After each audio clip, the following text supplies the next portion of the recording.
Now back to the Wisconsin Vegetable Gardener Radio Show, which is presented to you by Power Planter Earth Augers, the official digging tool. To find the right size for your digging project, visit powerplanter.com. Now here are your hosts, Joey and Holly Baird.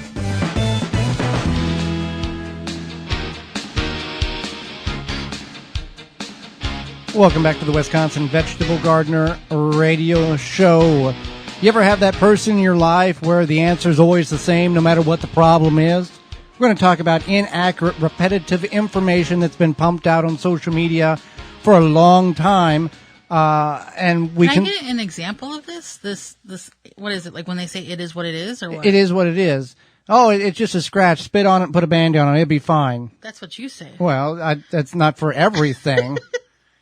But we're going to talk about gardening information. If you spend any time on social media platforms, you'll see at this time of year repetitive images of blossom inrod, of squash vine borer, or zucchini plants flat on the ground.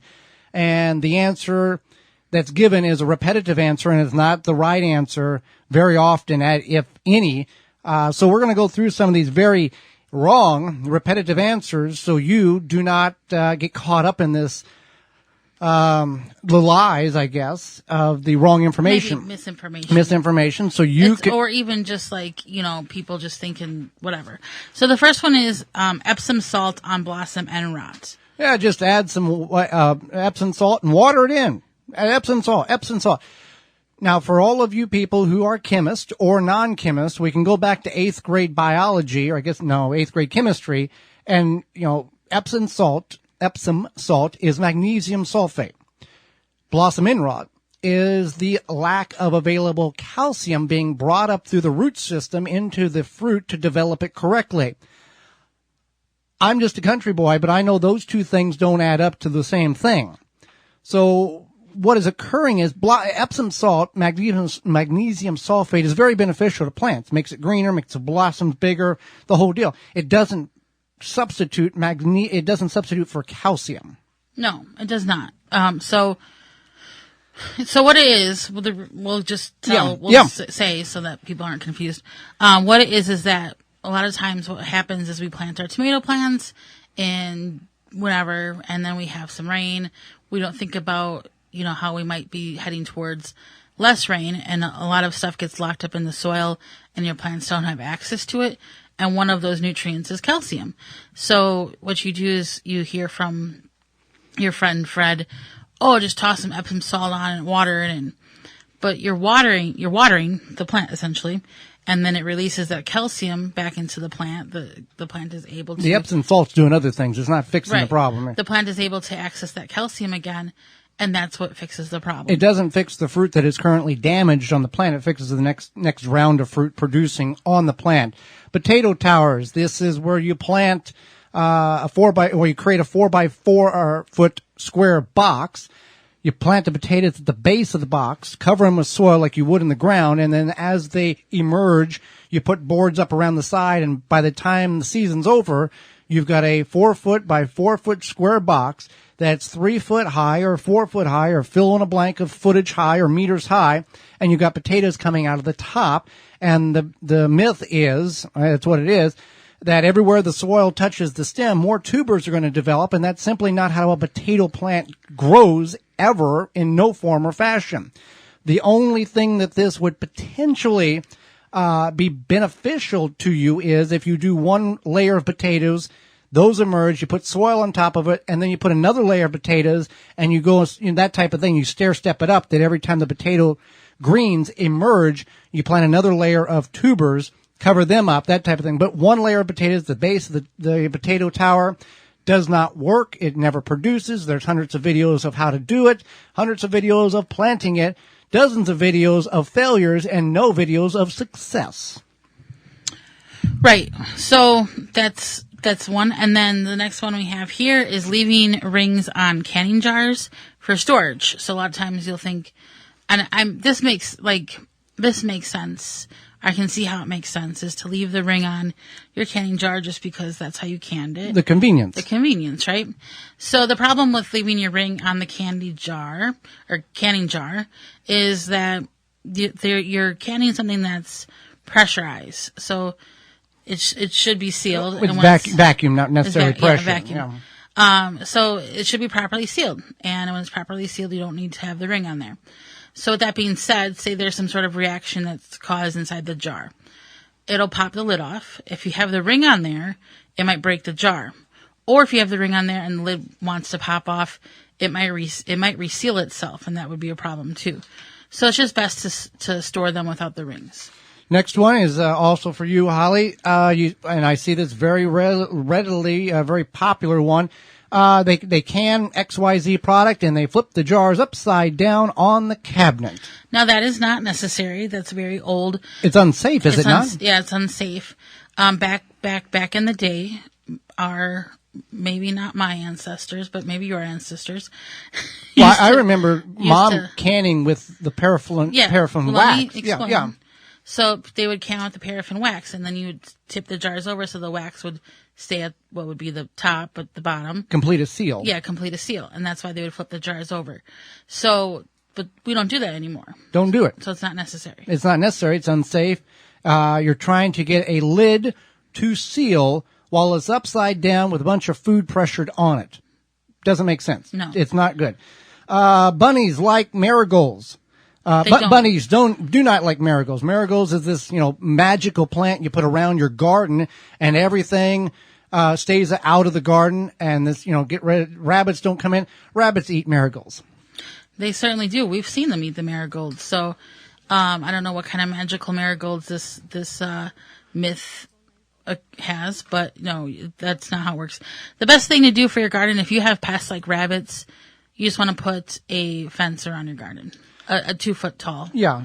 Yeah. Also, you can use deer defeat. Use coupon code coupon code radio to save 10% on your order at deerdefeat.com. It's an all natural deer, rabbit, and groundhog repellent, and it does work, and it's very affordable as well.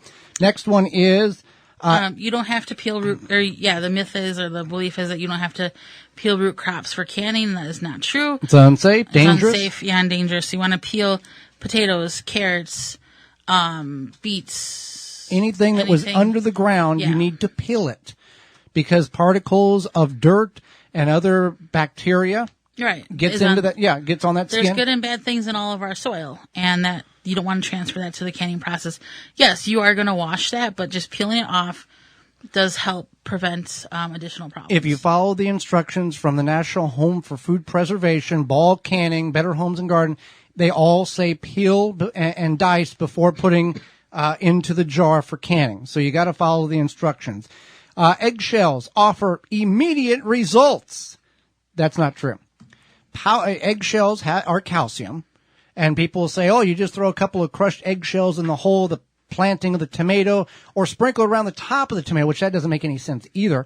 Just crush it up and sprinkle around the top of the tomato and it'll fix that blossom end rot problem. That doesn't work because the breakdown process of the eggshell to a usable form for the microbes to break it down and take it into the plant and up takes about 12 to 18 months. If you dry it out in the microwave for about a minute, pulverize it to a powder, use it at the time of planting your tomatoes. If you feel that you have to add calcium, which most soils you do not, that is a much more readily available material, that powdered eggshell, than a crushed eggshell would ever be. So just because it's an eggshell and it has calcium doesn't mean it fixes all the problems right away. Nothing grows under a black walnut tree, Holly. Yeah, this is not true. And there's I get why people say that because of that juglong. The poison the tree puts out and can put out up to 80 feet beyond where the tree was at in order to basically protect the tree from being invaded by other species. But there's a lot of there's a lot of stuff that will grow underneath it, and you can definitely do research. There's all sorts of things. There's all sorts of flowers. There's all sorts of shrubs. Now, if you try to plant tomatoes or peppers or potatoes, they're not going to do well. There's specific varieties that do well on that underneath that tree. So you can keep that in mind. And if you're trying to grow in a place where a black walnut tree was currently at, there's no means of tillage to loosen or evaporate or burn off that juglong poison.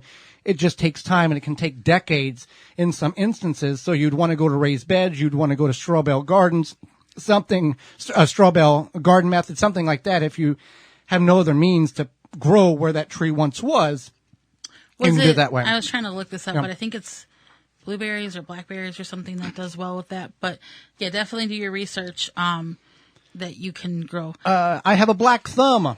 Yeah, so I hear this a lot. I can't grow anything.